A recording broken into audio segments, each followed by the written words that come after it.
Bersama saya Masura Malak dalam rentasan berita edisi 1508. Antara paparan utama. Pecahkan ruyung baru dapat sagunya. PM bukan Melayu, ayo kita fikirkan bersama. Amanah tetap pertahan Islam dan Melayu, kata Mujahid.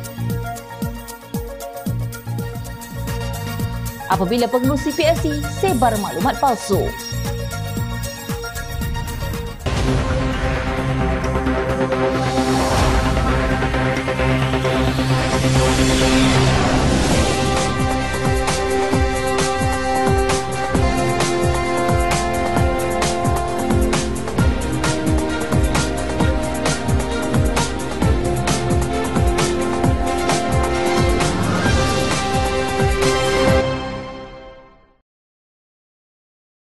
Assalamualaikum dan salam sejahtera.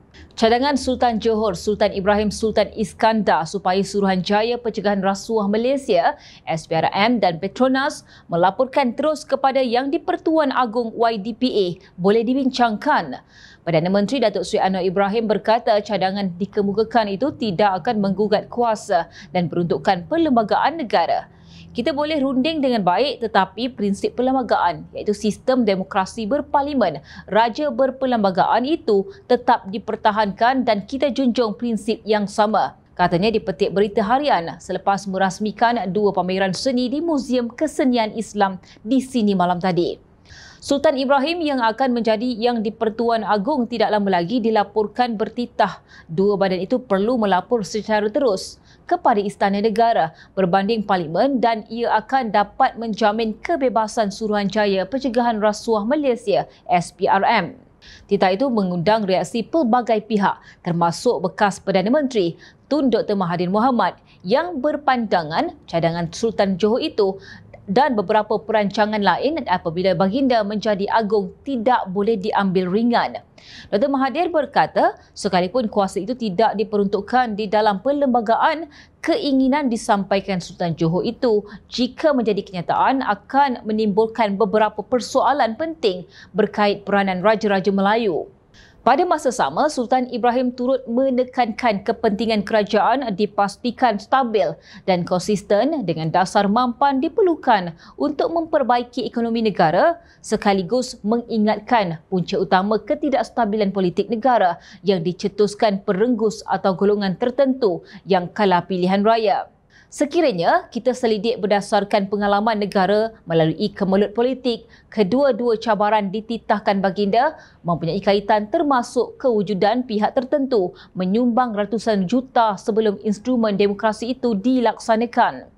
Pada masa sama, kita mengakui cadangan baginda meletakkan agensi seperti SPRM di bawah institusi Yang di-Pertuan Agong mungkin boleh dianggap radikal dalam konteks negara mengamalkan sistem demokrasi berparlimen di bawah pentadbiran raja berperlembagaan. Namun tidak ada salahnya mekanisme sedia ada diperkemaskan lagi seperti senarai calon mengetuai diberikan memungkinkan Majlis Raja-Raja dapat meneliti dan memilih intan terbaik daripada sekalian permata. Ini kerana pada akhirnya kita yakin raja-raja dan rakyat berada pada titik sama bahawa tata kelola dan tadbir urus negara perlu bersih serta telus manakala segala cubaan salah guna kuasa serta rasuah ditentang habis-habisan melalui mekanisme terbaik. Sakit sama mengaduh, luka sama menyiuk. Kalau tidak dipecahkan ruyung, manakan dapat sagunya. Menjunjung kasih tuanku. Setiap rakyat Malaysia seharusnya boleh mengimpikan untuk menjadi Perdana Menteri tanpa mengira latar belakang kaum dan agama, kata aktivis hak asasi manusia. Bercakap pada forum di Kuala Lumpur, bekas Pesuruhjaya Suhakam Cheryl Joseph berkata, tidak ada rakyat Malaysia yang rendah kedudukannya di negara ini sambil menegaskan setiap daripada mereka adalah sama. Setiap negara ada kumpulan majoritinya tersendiri. India, majoriti Hindu. Malaysia, negara majoriti Islam. Amerika dan sebagainya. Tetapi, adakah ia memberi mereka hak untuk mengatasi kesejagatan dan penghormatan terhadap hak asasi manusia untuk semua? Kerana tanggapan hak asasi manusia adalah tugas dan kewajipan yang terletak di tangan kerajaan. Ia tidak mengira jika anda menganut agama atau budaya majoriti di negara ini, katanya lagi.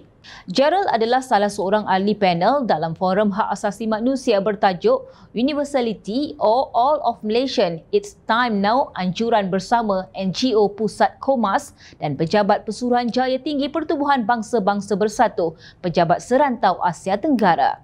Gerald yang merupakan pengarah Pusat Komas berkata, tindakan menyerahkan hala tuju negara ini kepada kumpulan majoriti boleh menjerumuskan negara ini dalam fahaman fasisme. Jika anda rakyat Malaysia, anda adalah rakyat Malaysia. Kita mempunyai identiti budaya yang berbeza. Tidak mengapa. Tetapi, hanya ada satu bentuk kewarganegaraan. Jika ada dua bentuk kerakyatan, ia menimbulkan persoalan jika wujud apartheid di Malaysia, katanya. Gerald berkata, setiap rakyat Malaysia harus dibolehkan mengetuai syarikat berkaitan kerajaan, Panglima Angkatan Tentera atau Ketua Polis Negara. Baru-baru ini, penasihat DAP Tan Sri Lim Kit Siang mendapat kecaman daripada kumpulan dan ahli politik pro-Melayu selepas mengatakan orang bukan Melayu juga boleh dilantik sebagai Perdana Menteri. Kit Siang juga dipanggil polis berhubung catatan blognya pada tarikh 30 November bertajuk Malaysia Constitution provides for a Malaysia dreams and not a mono-ethnic dreams as it provides that a non-Malay can be a Prime Minister. Ahli politik itu turut membuat kenyataan serupa dalam ucapannya kepada pelajar Malaysia di United Kingdom.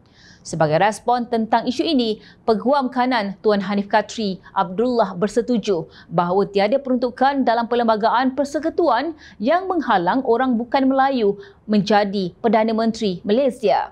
Beliau berkata bagaimanapun ada pihak tertentu menentang idea itu kerana bimbang kedudukan orang Melayu terjejas. Saya percaya daripada perbincangan dan pendapat yang diberikan, ramai terkilaf bahawa apabila ada seseorang Perdana Menteri yang bukan Islam, bukan Melayu, maka 4 perkara utama yang dinyatakan dalam perlembagaan boleh dan mungkin terjejas. Iaitu yang pertamanya, kedudukan Islam sebagai agama persekutuan. Kedua, kedudukan bahasa Melayu sebagai bahasa kebangsaan. Ketiga, keistimewaan orang Melayu yang dipelihara di bawah perlembagaan.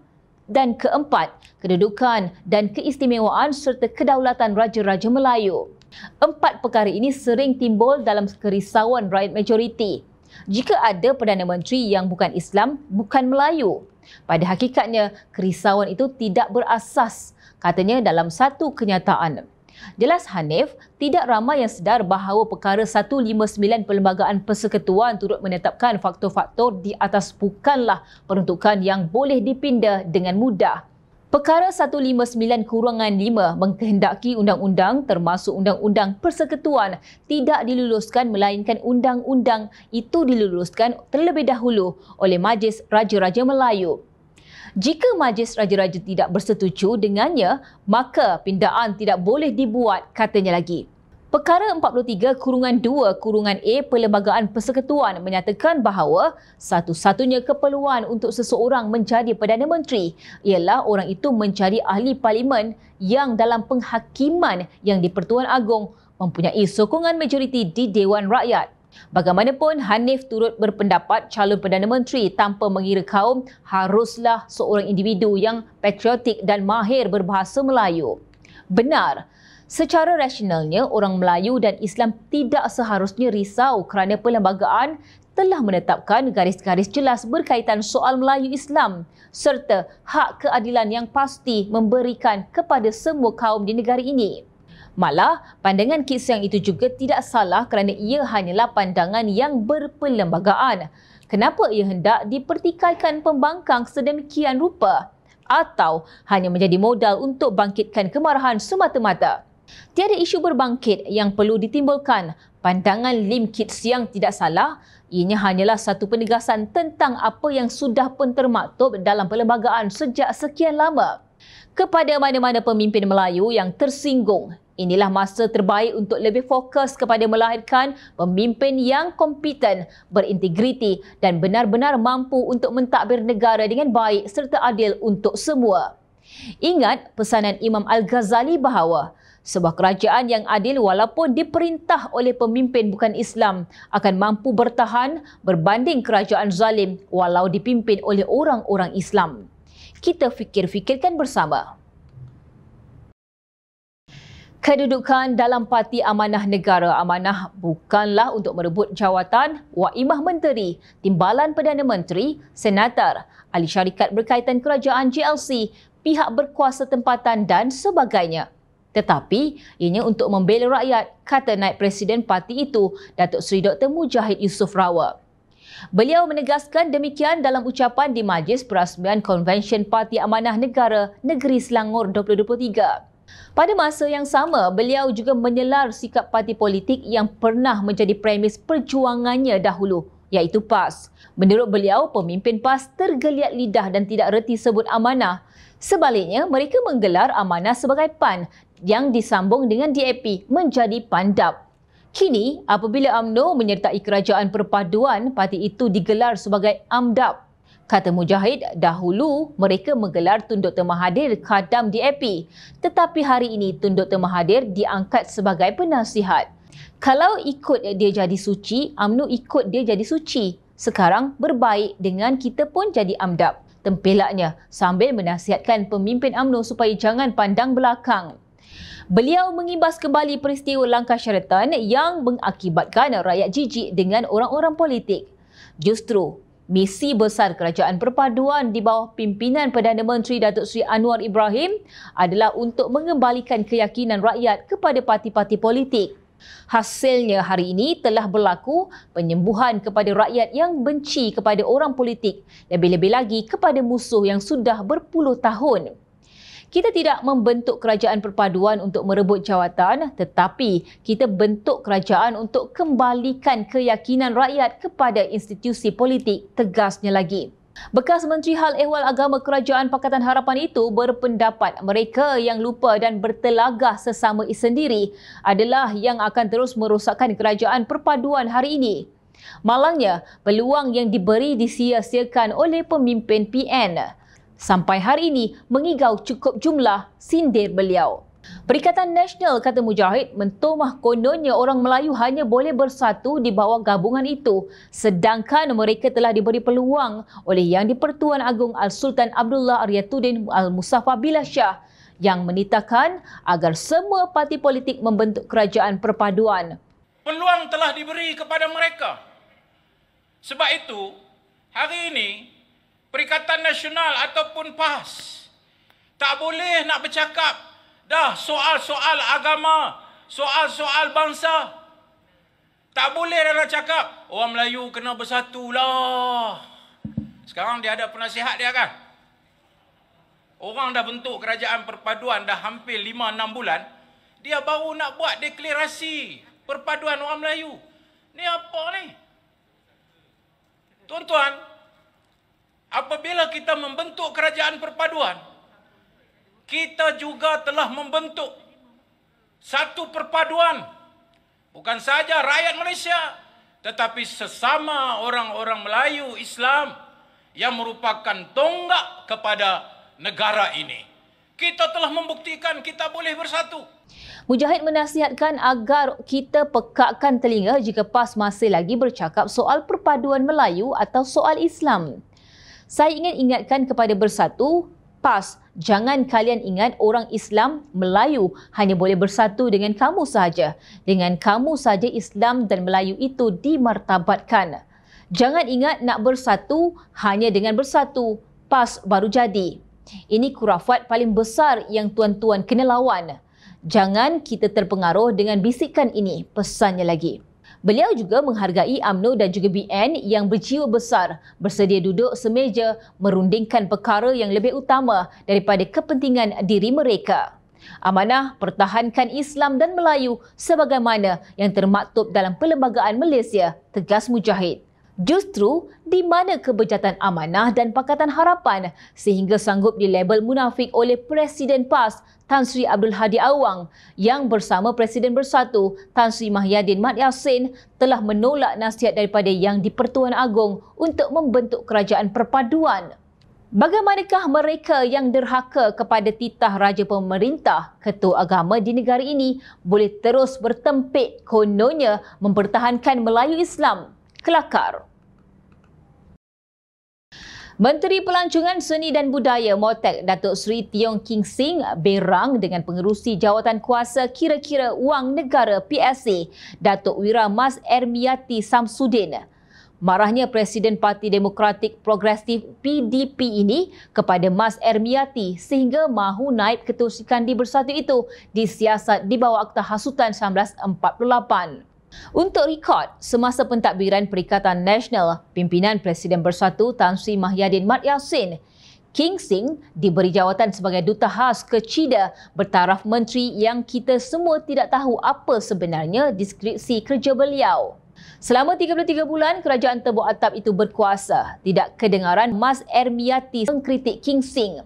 Namun, apabila Kabinet Scheme of Things itu runtuh selepas pilihan raya umum ke-15, King Sing membawa partinya bersama Gabungan Parti Sarawak, GPS, pimpinan Tan Sri Abang Haji Abdul Rahman Johari, Abang Openg menyertai Kerajaan Perpaduan Madani.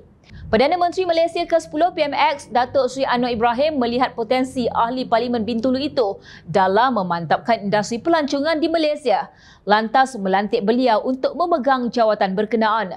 Demikian yang berlaku apabila langit tidak selalu cerah. King Sing kini menjadi mangsa sasaran pemimpin Perikatan Nasional berkaitan dengan warga Cina. Menerusi satu hantaran di laman X, Mas Ermiati menciap. Dengan cerita, YB Menteri Pelancongan buat announcement bagi warga negara Cina yang sertai dan dapat PAS MM2H terus layak dapat PR. Wow! PR iaitu Permanent Residence atau Permaustatin Tetap Malaysia adalah satu anugerah dan bukan hak yang boleh dituntut oleh warga negara asing. Kerajaan memberi keutamaan kepada banyak perkara dalam mempertimbangkan permohonan untuk PR termasuk aspek keselamatan negara. Maklumat berhubung pemohon perlu disahkan benar dan disemak dengan teliti demi mengelakkan sebarang penyelewengan. Dalam hubungan ini, King Sing mendakwa ahli Parlimen Perikatan Nasional Masjid Tanah itu mengelirukan fakta mengenai program Malaysia Rumah Keduaku MM2H yang dicetuskan isu perkauman. Program MM2H bertujuan meningkatkan pemulihan ekonomi Malaysia dengan terbuka kepada pemohon dari seluruh negara. Mengapa Mas Ermiati perlu mengelirukan orang ramai dan mengatakan bahawa program itu hanya memihak kepada permohonan dari negara China sahaja? Apa yang beliau cuba sampaikan menerusi provokasi dengan memilih satu negara tertentu? Adakah Mas Ermiati sengaja melakukan provokasi kaum? Adakah Mas Ermiati juga cuba merosakkan keharmonian kaum? Soalnya dalam satu kenyataan di Facebook. Menurut King Sing, banyak negara yang melaksanakan program rumah kedua untuk warga asing seumpama MM2H. Dakwaan Mas Ermiati itu dilihatnya hanyalah untuk menagih populariti politik peribadinya sahaja. Kenyataan beliau jelas dilihat berupaya mengancam keharmonian rakyat pelbagai etnik di Malaysia dan menjadikan negara kita sebagai bahan ketawa masyarakat antarabangsa. Komen Mas Ermiati menunjukkan kejahilannya tentang banyak perkara dan sememangnya inilah cara beliau menarik perhatian tempelak beliau. King Sing juga menyelar sikap Mas Ermiati itu sebagai tergesa-gesa mencetuskan persepsi dengan menuduh MM2H dengan pandangan berbaur perkauman. Lebih teruk, ia secara tidak langsung menfitnah para pegawai pelbagai jabatan dan agensi kerajaan yang bertugas di lapangan. Mas Ermiati menunjukkan bahawa dirinya sebagai seorang pemimpin yang sanggup mengorbankan kesejahteraan rakyat semata-mata untuk kepentingan diri sendiri, sama sekali tidak menghiraukan penderitaan hidup dan harapan rakyat untuk menjalankan tugasnya sebagai ahli Parlimen Masjid Tanah, sindirnya. Beliau juga mengingatkan Mas Ermiati supaya tidak berterusan merosakkan nama baik negara. Sebaliknya, beliau patut berusaha memperbaiki kehidupan pengundinya di Masjid Tanah. Justru, saya menggesa beliau daripada mengada-adakan cerita supaya meluangkan masa dengan lebih baik dalam melaksanakan tugasnya sebagai wakil rakyat, mengambil bahagian dalam perbincangan dasar secara bersama dan membina daripada menggunakan retorik yang menyinggung perasaan dan jangan sekali-kali menyebarkan maklumat palsu hanya untuk mendapatkan publicity murahan. Bidas bekas ahli korporat yang terjun ke dalam bidang politik itu.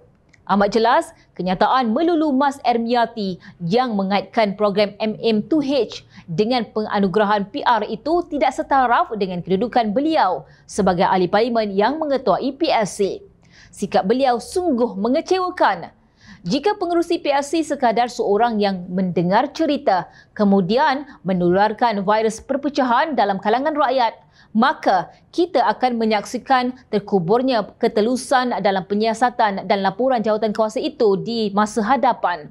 Rakyat tidak mahu melihat penyebar maklumat palsu atau kaki hasut dan kaki fitnah mengetuai pasukan yang dianggap mewakili hasrat awam untuk mendapat ketelusan dalam pentadbiran keuangan kerajaan. Ingat, rakyat sentiasa memerhati. Baiklah, Jom Channel ingin mengucapkan jutaan terima kasih kepada para penyokong Jom Channel dan kepada anda yang berminat untuk memberikan sumbangan bagi membolehkan kami meneruskan perjuangan menyampaikan berita yang benar. Sumbangan boleh dibuat melalui akaun bank yang tertera. Suara rakyat kami sampaikan demi negara tercinta.